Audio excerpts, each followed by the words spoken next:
मैं अनुराग सिंह एकू प्रेसर फतेहपुर।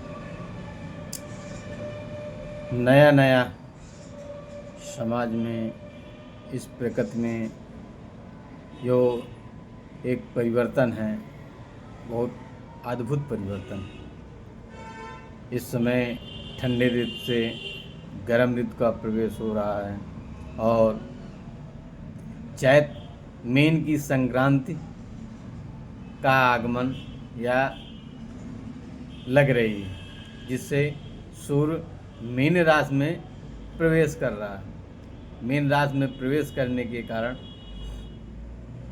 ये मीन संक्रांति कही जाती है।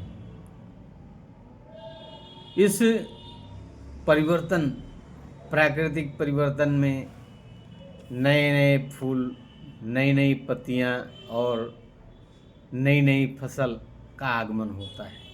इस सब नए नए वातावरण के साथ साथ मन में नई नई उमंगें, नया नया आचार विचार, रहन सहन, हर चीज़ में ही परिवर्तन, ये प्राकृतिक परिवर्तन के साथ साथ होता है।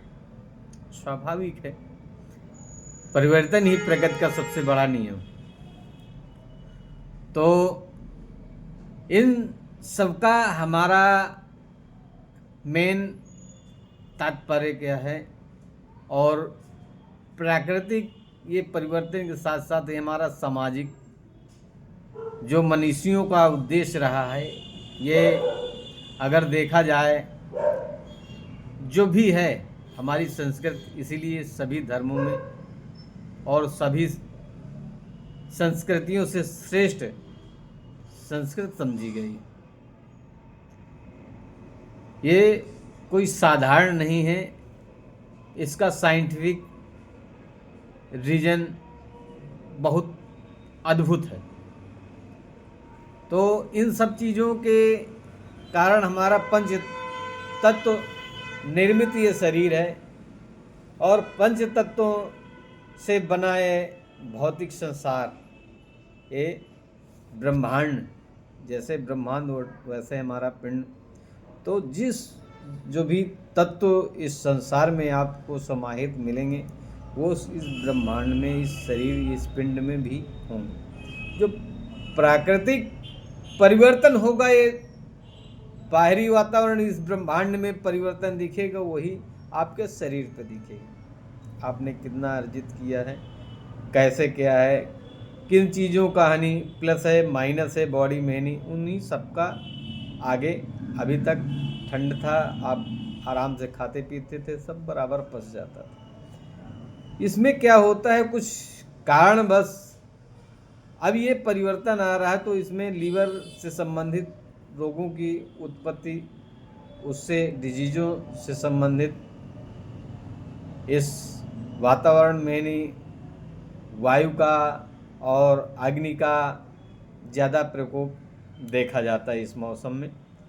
तो क्योंकि वायु लीवर और गॉल ब्लैडर से संबंधित है। जो पंच तत्वों का थोड़ा सा बता दें हम यहाँ, आपको समझने में आसानी होगी कि जैसे पहला तत्व आकाश तत्व है। आकाश तत्व में लंग्स और एलाई दो पेयर आर्गन है, और दूसरा तत्व है आपका जल तत्व। जल तत्व में नहीं किडनी, आप यूरिनरी ब्लैडर हो गया। और तीसरा है आपका वायु तत्व। वायु तत्व में नहीं पेयर आर्गन हो गए, गॉल ब्लैडर और लीवर। और चौथा आपका है अग्नि। अग्नि में नहीं हार्ट और छोटी आंत, पेरिकार्डियम, इससे संबंधित ये सब आ जाएंगे। और वहीं पांचवा है पृथ्वी तत्व। पृथ्वी तत्व में स्टमक और स्प्लीन। तो अब एक दूसरे के कैसे सामंजस्य, साधारण तौर पर समझने का प्रयास करेंगे। देखिए, आकाश मीन्स जो भी है किसी चीज़ का बेस मेन और उससे संबंधित हो, तो आकाश तत्व में वो समाहित। और मेटल धातुओं का यानी हम अगर आयुर्वेद में सोचे इस पंच तत्व में नहीं हम लोग उसको मेटल धातुओं को ही समाहित किया गया है। तो धातुओं का कार्य किस चीज़ों में नहीं उसको ज़्यादा प्रयोग किया जाता है। आपको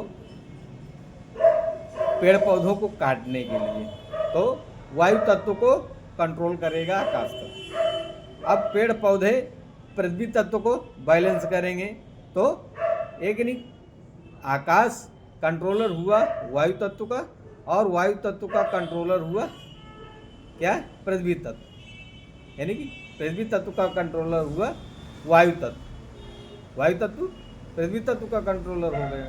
तो क्योंकि पेड़ पौधे मिट्टी के कटाव को रोकते, अब मिट्टी का कटाव जो है जल तत्व को बैलेंस करेगा, यानी कि पृथ्वी तत्व जल तत्व को बैलेंस करेगा और जल तत्व अग्नि तत्व को बैलेंस करेगा, अग्नि तत्व आकाश तत्व को बैलेंस करेगा। कहने का मतलब हम कभी भी रोगी के ऊपर जो देखते हैं इन पंच तत्वों में एक प्रसव का एक ही महत्व है, आयुर्वेद का एक ही सिद्धांत है।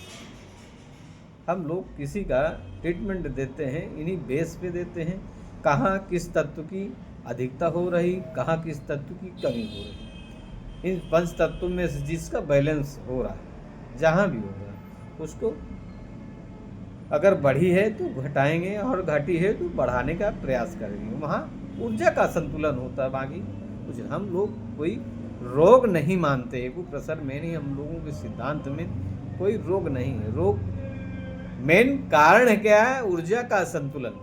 तो इसलिए इन सब चीज़ों को ध्यान रखें और किन चीज़ों को खाना है, किन चीज़ों का सेवन करना है, किन चीज़ों का नहीं करना है, ये ऋतुओं के हिसाब से सब नए नए प्रकृति में हमारा अगर हिंदू धर्म के हिसाब से देखा जाए तो नया वर्ष का प्रवेश है।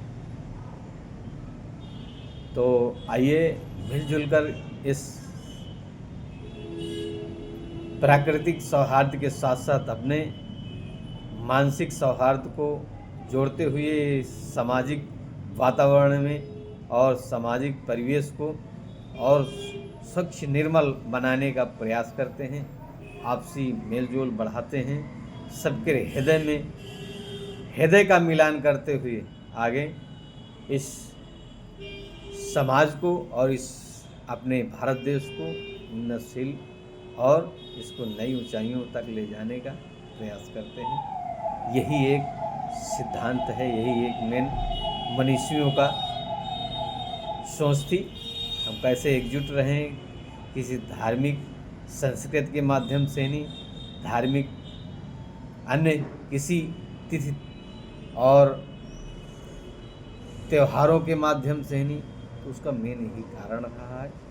तो सभी को इसकी हार्दिक शुभकामनाएं और बहुत बहुत बधाई है होली की। सभी लोग हैं उतना लोग प्याली में और क्योंकि गिर न जाए नाली में, और उसी के साथ साथ अपने ही रंग में रंग दे चुनरिया श्याम पिया मुरी रंग दे चुनरिया। तो इसी के साथ साथ आपको सभी को प्रणाम, कोटि कोटि नमन, बंद।